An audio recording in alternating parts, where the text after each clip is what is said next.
آج کا ہمارا پہلا سبق ہے حرکت اور اعراب۔ حرکت، اس میں ہم دیکھتے ہیں کہ حروف تہجی ہے الف بے پے، انگلش میں اے بی سی، اسی طرح سے عربی میں الف بے تے۔ اچھا، اب ایسا ہے کہ یہ لفظ لکھا ہوا ہے، اس کو ہم پڑھ نہیں سکتے۔ یہ ایک لفظ لکھا ہے، اس کو ہم کیا پڑھیں گے؟ اس پہ ہم زبر لگائی تو یہ آ، پیش لگائی تو او، زیر لگائی تو ای۔ یہ کیا چیز ہے؟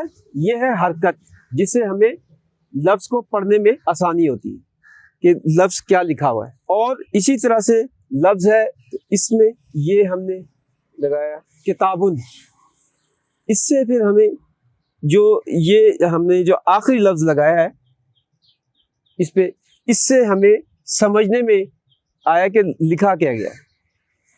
پہلا میں نے بتایا کہ زیر زبر پیش یہ لگائی ہے، اس سے ہم پڑھتے ہیں، اور اس سے جو آخری لفظ ہے حرکت جو ہے، اس سے ہم سمجھتے ہیں۔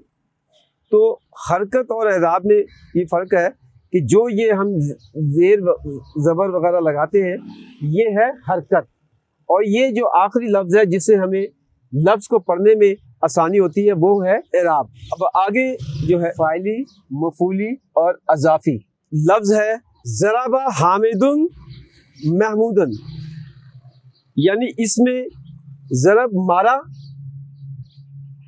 حامد نے محمود کو، اس سے ہم نے پڑھنے پہ ہے۔ یہ دو زبر ہے، اس کا مطلب یہ مفعولی ہے، اور حامد یہ فاعلی ہے، یعنی نے اس میں پڑھنے آ رہا ہے کہ حامد نے محمود کو مارا، اور جہاں پہ دو زبر لگیں گی وہاں پہ الف لگے گا۔